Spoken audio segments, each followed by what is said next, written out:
Yael Braun-Pivet, bonjour. Bonjour. Et merci infiniment d'être là en un jour pas comme les autres. Ce matin aux Invalides, il y aura cet hommage rendu aux 42 morts français du 7 octobre, mais aussi à toutes les victimes de cette journée tragique et aux otages. Quel sens personnellement vous donnez à cette cérémonie ? C'est un moment important parce que c'est un moment important quand on a fait face à un tel drame qui nous a personnellement touchés en tant que pays, en tant que nation, puisqu'il faut le rappeler, ce sont des victimes françaises du terrorisme, du Hamas, qui sont mortes et qu'on va honorer aujourd'hui. C'est important de se retrouver, de faire nation, de se recueillir, d'affirmer ce que l'on est et de le montrer ensemble. Cette date du 7 février, c'est 4 mois après le 7 octobre, mais il y a eu un débat. On attendait, on ne savait pas. On pensait que le président voulait attendre la libération de tous les otages. Il reste des otages et des otages français à Gaza. Pourquoi ce moment ? Est-ce qu'il fallait attendre encore ? Écoutez, c'est le choix du président de la République. Je pense qu'il était temps qu'on le fasse. En général, lorsqu'il y a un hommage national autour de drames comme cela, on prend le temps. On prend le temps de construire cet hommage. On prend le temps aussi du deuil, du respect de ce deuil des familles. Donc je crois qu'il était temps et le moment est bien choisi. Je crois que 4 mois après, 7 octobre, 7 février, ça a du sens. Et je pense que nous serons, alors je ne veux pas utiliser le mot heureux, parce que ce n'est pas le bon mot, mais en même temps, c'est important d'être unis. Donc, dans ces moments d'hommages nationaux, c'est ce que l'on fait. C'est une mobilisation. C'est une mobilisation, c'est se retrouver ensemble, se recueillir, et à nouveau pour dire ce que l'on est, quelles sont nos valeurs, et pleurer tout simplement les victimes. Vous avez cité leur nom, leur prénom, parfois un petit bout de leur histoire, et ça nous rappelle à quel point ces événements sont tragiques. Certains l'ont probablement oublié. Et l'espoir en ce moment renaît d'une libération supplémentaire d'otages. La France est un peu spectatrice, elle doit attendre. Alors nous agissons et le ministre des Affaires étrangères vient de faire une tournée au Proche-Orient, donc nous ne sommes pas spectateurs, nous nous mobilisons depuis le premier jour pour pour la libération des otages. Il y en a eu certains qui l'ont été, nous espérons que nous aurons tous les otages libérés, qu'ils soient français, israéliens ou d'autres nationalités. J'espère que ce sera le cas dans les jours prochains. En tout cas, il faut absolument que nous soyons tous mobilisés et la France prend sa part. C'est un jour aussi pour célébrer la relation entre la France et Israël. On attend d'ailleurs des représentants d'Israël. La presse dit ce matin qu'il pourrait y avoir un haut représentant du gouvernement israélien. Nous verrons bien. Ce qui est important, c'est qu'effectivement nos pays soient unis dans ce moment-là. Il y a la polémique sur la présence ou non des élus et les filles, des représentants du groupe La France Insoumise. Annabelle le rappelait. Quel est votre souhait, vous, personnellement, si vous avez quelque chose à leur demander ? Alors déjà, mon souhait, c'est de ne pas polémiquer. Il fallait les inviter, la République invite tout le monde. Mais vous savez, lorsque nous avons organisé la marche, vous avez parlé de la marche que j'avais organisée avec le président du Sénat, Gérard Larcher. La question s'est posée de la même façon. Est-ce que nous invitons tel ou tel parti politique ? Est-ce que nous les excluons ? Est-ce que nous excluons le RN ? Et rappelez-vous, certains nous disaient d'exclure le RN. La France Insoumise, à ce moment-là, n'était pas venue. Et vous avez dit dans votre chronique qu'il faut aussi marcher pour les vivants. Ils n'avaient pas marché pour les vivants à ce moment-là. Et donc, la question se pose, et puis elle se résout assez facilement parce que ces causes-là nous dépassent. Le 12 novembre, c'était la cause de la marche contre l'antisémitisme qui, je crois, devait écraser toute polémique. Pour aujourd'hui, la cause qui nous intéresse, c'est l'hommage aux victimes, c'est la lutte contre le terrorisme et elle doit effacer toute polémique. En revanche, que ce soit pour la marche, présence ou absence, que ce soit pour la présence aujourd'hui à l'hommage, il ne faut pas considérer que ça rachète, que c'est un brevet de républicanisme et qu'on peut se donner bonne conscience, soit un jour en marchant contre l'antisémitisme, soit le lendemain, pour d'autres, en étant présent à un hommage des victimes du terrorisme. Est-ce qu'on peut, en étant optimiste, penser que la France Insoumise a compris son erreur, en partie, et cherche peut-être à revenir du bon côté ? J'ai du mal à faire l'exégèse de ce que pense la France Insoumise, tellement leurs propos parfois dépassent toutes les limites. Ce que j'espère, sincèrement, en tant que présidente, mais surtout en tant que femme, en tant que citoyenne, c'est qu'ils se recueilleront et qu'ils s'associeront sincèrement à la douleur de ces familles qui sont des victimes d'actes terroristes et qui ont subi le pire Et ceux-là, ils ne l'ont, je crois, jamais reconnu dans leur déclaration publique. Il n'est jamais trop tard. Il n'est jamais trop tard, mais après, c'est leur conscience et c'est leur cœur. J'espère simplement pour ces familles et pour ces victimes que leur présence est sincère. On voit un lien évident entre l'esprit de la marche du 12 novembre et l'esprit de cette cérémonie du 7 février. Est-ce qu'il y a aussi pour le président de la République le désir de, non pas de se faire pardonner, mais de revenir sur cette absence? Parce que l'absence du président le 12 novembre, elle a fait couler beaucoup d'encre. Elle a fait couler beaucoup d'encre, mais ce qui était important le 12 novembre, c'était que nous y soyons et surtout que les Français soient là. Les Français étaient au rendez-vous. Moi, la veille et le matin même, j'avais cette angoisse. Est-ce que les Français répondront à notre appel? Est-ce qu'ils nous ont entendus? Et on avait, je ne sais pas si vous vous souvenez, terminé notre appel en disant « La France ne serait pas la France si elle ne nous entendait pas ». Et la France nous a entendus.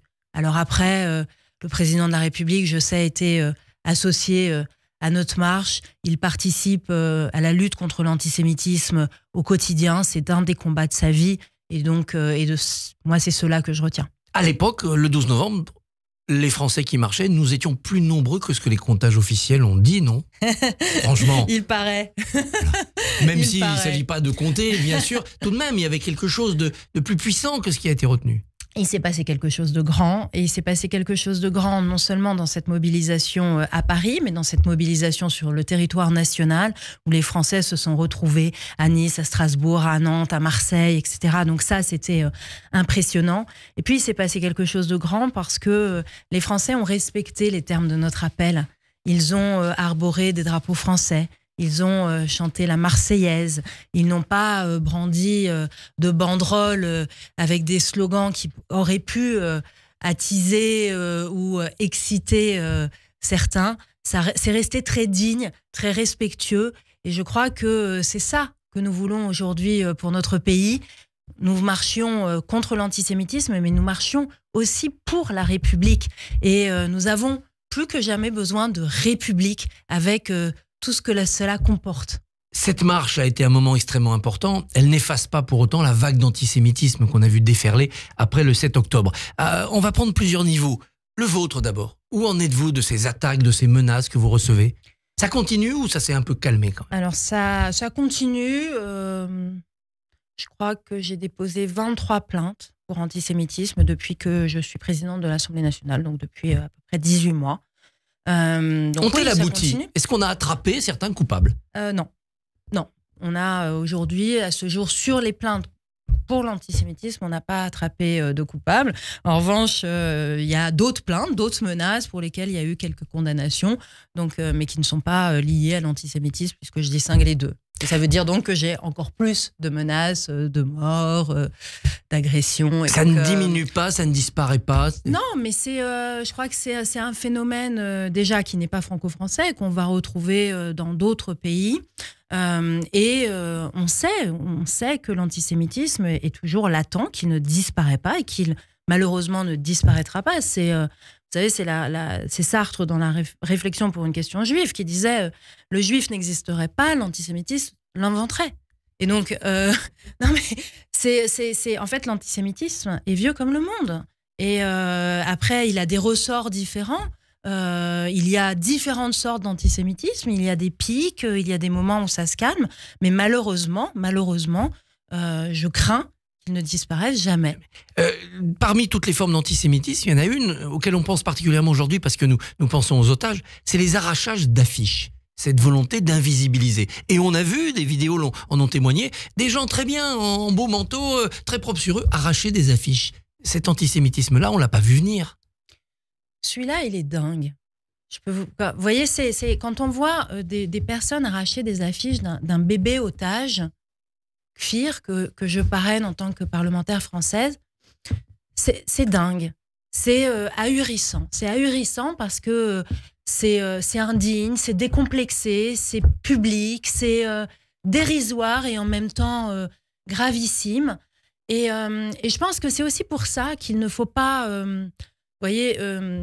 se cacher, il ne faut pas courber les chines. Et c'est vrai que moi, j'ai pris le parti de dénoncer à chaque fois les faits d'antisémitisme qui me touchent, justement pour ça, pour ne pas avoir honte d'être victime de l'antisémitisme. La honte, elle doit changer de camp. La honte, c'est ceux qui arrachent ces affiches. La honte, c'est ceux qui m'agonisent d'injures antisémites en m'écrivant sur les réseaux sociaux ou dans les courriers.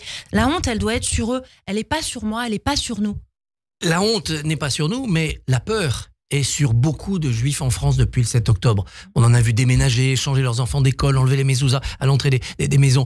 Comment les convaincre de changer d'attitude et de passer par-dessus leur peur? C'est pas facile. C'est pas facile, mais je pense que c'est en leur disant que la République est à leur côté, justement. Et c'est une des raisons pour lesquelles, avec le président du Sénat, on a organisé cette marche, pour justement ne pas laisser faire et ne pas laisser dire que la France était antisémite et qu'un juif aujourd'hui en France pouvait avoir peur d'être français et de vivre en France. Non, ça n'est pas le cas. Un juif en France a toute sa place parce qu'il est français comme tous les autres. En fait, en France, on ne distingue pas les gens, on ne fait pas de distinction des gens entre leurs couleurs, entre leur religion, entre ce qu'ils pensent. Ça n'est pas la République française et c'est ça que nous avons rappelé avec Gérard Larcher et tant de Français. Et c'était pour ça que sur nos banderoles, il y avait marqué pour la République contre l'antisémitisme parce que c'est lié et la République, la France, est protectrice de cela. Un dernier mot sur un autre sujet, mais finalement c'est le même esprit républicain, Annabelle l'évoquait. L'interruption volontaire de grossesse doit entrer dans la Constitution. Pourquoi elle n'est pas menacée aujourd'hui? Parce que vous savez, le jour où elle sera menacée, et on sait qu'elle l'est dans un certain nombre de pays, il sera trop tard pour la protéger. Et la constitutionnalisation, ça suffira à la protéger à ce moment-là? En tout cas, ça renforce la protection. Il est beaucoup plus difficile de modifier la Constitution. On touche toujours la Constitution selon la fameuse formule d'une main tremblante. Donc j'ose croire que ceux qui pourraient vouloir attenter à ce droit-là le feraient également d'une main tremblante. Donc je pense qu'il faut la constitutionnaliser aujourd'hui, il faut le protéger pour demain, pour nos filles, pour nos petites filles. Et puis aussi pour envoyer un signal au monde. La France, c'est la patrie des droits de l'homme, c'est la patrie de l'universalisation des droits de l'homme.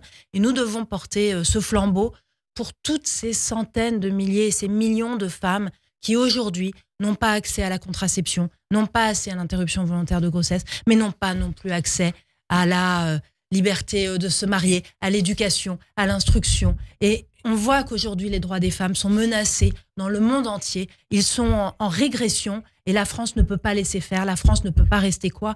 Et donc là, c'est un message aussi que nous envoyons au monde. Et vous faites confiance à votre ami Gérard Larcher pour faire voter? Je fais confiance à tous mes amis sénateurs pour voter. L'Assemblée nationale a fait un pas de compromis. Et donc, j'espère que le Sénat en fera de même. Yaël Braun-Pivet, merci beaucoup et bonne journée. Merci beaucoup Christophe. Demain, votre invité à 7h45 sera Shannon Seban, présidente Renaissance en Seine-Saint-Denis. Radio J.